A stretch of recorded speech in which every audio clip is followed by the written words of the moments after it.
Bienvenidos al podcast de Escudriñando las Escrituras. Hoy nos vamos a embarcar en un viaje fascinante, de verdad, a través de toda la Biblia, para explorar uno de los temas más profundos que existen, la muerte y la resurrección. Y vamos a ver cómo la comprensión de este gran misterio no se reveló de golpe, ¿saben?, sino que se fue desplegando poquito a poco, como una luz que va creciendo, desde un amanecer muy tenue hasta que el sol está en su punto más alto. Así que la pregunta clave que nos va a guiar en todo esto es, ¿cómo pasamos de una idea del más allá que era, un lugar sombrío, silencioso, a tener esta esperanza tan audaz, tan victoriosa de la resurrección que hoy define al cristianismo? Vamos a meternos de lleno, empezando por las páginas más antiguas de la Escritura. Bueno, nuestro viaje arranca en el Antiguo Testamento. Y aquí, la verdad, la muerte proyecta una sombra muy larga y fría. Para poder entender la esperanza que vino después, primero tenemos que sentir un poco de la oscuridad que había antes. El punto de partida es este concepto, el Seol. Y ojo, es clave que entendamos esto. Al principio el Seol no era un infierno de tormento, para nada. Era más bien el destino de todos, de toda la humanidad. Un reino silencioso, una existencia de sombras, donde la memoria y la comunión con Dios simplemente se perdían. No importaba si eras justo o malo, todos descendían a este lugar de olvido. Y nada le pone un rostro más humano a esta desolación que el lamento de Jacob.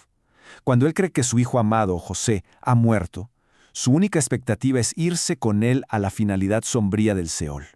Fíjense que no hay una esperanza de un reencuentro feliz, solo un descenso al silencio. Así de final se sentía. Pero a ver, ¿de dónde salió la muerte? La Biblia es muy clara desde el inicio. Es una consecuencia directa del pecado. La frase en hebreo, mut tamut, que vemos en Génesis, es increíblemente fuerte. No significa solo morirás. Es más como decir, muriendo morirás o de que mueres, mueres. Y esto no era solo el fin físico, sino una separación espiritual inmediata de Dios, que es la fuente misma de la vida. Y justo cuando el panorama parece totalmente oscuro, la revelación de Dios empieza a abrir como pequeñas grietas de luz. A través de la fe de algunas personas y de los milagros de Dios, la idea de que quizás la muerte no tenía la última palabra empezó a nacer. Vemos esto, por ejemplo, en las resucitaciones tan asombrosas que hicieron los profetas Elías y Eliseo. Y aunque estas personas no volvieron a una vida inmortal, demostraban algo con muchísima fuerza, que el poder de Yahvé era más grande que el poder del Seol. Y también en los Salmos, vemos una fe muy personal que se atreve a creer que Dios puede rescatar el alma del poder de la tumba. La declaración de Job aquí es, ¡wow!, es increíblemente poderosa. En medio de un sufrimiento que ni nos podemos imaginar, él da un salto de fe monumental. Él proclama que está seguro, no solo de que su Redentor vive, sino de que él mismo, después de que su piel se deshaga, en su propia carne, va a ver a Dios. Esta es una de las primeras y más profundas expresiones de una esperanza personal en una restauración física después de la muerte. A partir de aquí, vemos cómo esta idea va creciendo, porque lo que empezó como una esperanza muy personal en el corazón de gente como Job, se fue expandiendo a través de los profetas hasta convertirse en una promesa para toda la nación de Israel. La escala de esta esperanza estaba a punto de cambiar por completo. Profetas como Isaías ya no hablan de una simple posibilidad, sino de una promesa divina. Esto no es una súplica, es una declaración en toda regla. Tus muertos vivirán. La famosa visión de Ezequiel del Valle de los Huesos Secos, aunque se refería a la restauración de Israel del exilio, usó la imagen tan potente de una resurrección masiva. Y eso grabó la idea en la mente de todo el pueblo. Pero es en Daniel donde la revelación da un paso de gigante. Este pasaje es increíblemente específico, es muy claro. Por primerísima vez en el Antiguo Testamento se nos dice explícitamente que la resurrección no va a ser solo para los justos, sino para todos. Y, lo más importante, la conecta directamente a un juicio final con dos destinos eternos muy diferentes. Vida eterna por un lado o vergüenza perpetua por el otro. La imagen se está volviendo mucho más nítida, ¿no creen? Y entonces llegamos al Nuevo Testamento. Y aquí todas esas sombras, todos esos destellos de esperanza, todas las profecías del Antiguo Testamento, de repente convergen y explotan en una realidad histórica, en una persona, Jesucristo. Lo que Jesús afirma aquí es radical. Él no dice, yo les traigo la resurrección, o yo les enseño sobre la resurrección. No, Él declara, yo soy la resurrección y la vida.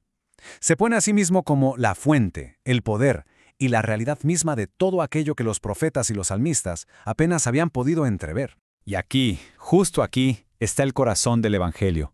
La resurrección de Cristo no es una idea filosófica. Se presenta como un evento histórico, con testigos que lo vieron. Es tan, pero tan fundamental que el apóstol Pablo llega a decir que si Cristo no resucitó, nuestra fe no sirve para nada. Y lo más importante, su resurrección es llamada las primicias. ¿Qué significa eso?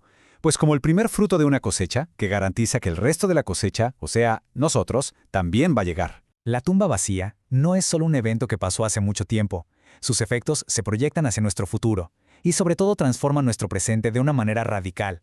Veamos cuáles son las consecuencias prácticas de esta victoria. La Biblia conecta directamente la resurrección de Jesús con nuestra salvación. Él murió por nuestros pecados, sí, pero fue resucitado para nuestra justificación, o sea, para declararnos justos delante de Dios. Pero además, su resurrección se convierte en el modelo para nuestra vida hoy. Así como Él se levantó a una vida nueva, nosotros estamos llamados a vivir una especie de resurrección espiritual ahora mismo, liberados del poder del pecado. Pero ¿cómo va a ser nuestra propia resurrección?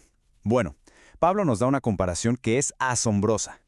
Nuestro cuerpo actual, que se siembra en la tierra, es corruptible, débil, natural. Pero el cuerpo que resucitará será todo lo contrario. Incorruptible, glorioso, poderoso y espiritual. Ojo, no seremos fantasmas, sino que tendremos un cuerpo transformado, perfectamente adaptado para la eternidad. La imagen final de Cristo en la Biblia es la de un conquistador absoluto. Aquí, en Apocalipsis, se revela como el que tiene las llaves de la muerte y del Hades, que es el equivalente griego del Seol. Él no solo escapó del reino de la muerte, ahora tiene soberanía y autoridad total sobre ese reino. Las puertas del Seol ya no pueden retener al pueblo de Dios. Y aquí está el final de la historia. La victoria es tan completa que la muerte misma, el último enemigo, junto con el Hades, es arrojada al lago de fuego. No es que solo sea derrotada, es aniquilada. La promesa de una nueva creación es una donde la muerte, el luto y el dolor simplemente ya no existen más. Entonces, ¿con qué nos quedamos de todo este increíble viaje? Primero, que la fe cristiana no se basa en un mito, sino en la resurrección histórica y verificable de Jesús. Segundo, que esta verdad nos da una esperanza viva, algo que nos sostiene y nos da propósito aquí y ahora. Y finalmente, que la muerte pierde su aguijón. Ya no es un final aterrador, sino una puerta, una transición hacia la presencia de Dios y la gloria que nos espera. Y con esto los dejo para que lo piensen. La resurrección no es solo una doctrina que hay que aceptar, es una realidad para vivirla. Sabiendo que tu destino final no es el Seol, sino la gloria. Sabiendo que el mismo poder que levantó a Cristo de los muertos vive en ti. ¿Cómo cambia eso la forma en que enfrentas tus miedos, tus desafíos y tus decisiones del día a día? Este podcast fue creado por Saulo Ricaldi, espero haya sido de tu agrado y te espero en el próximo episodio de Escudriñando las Escrituras.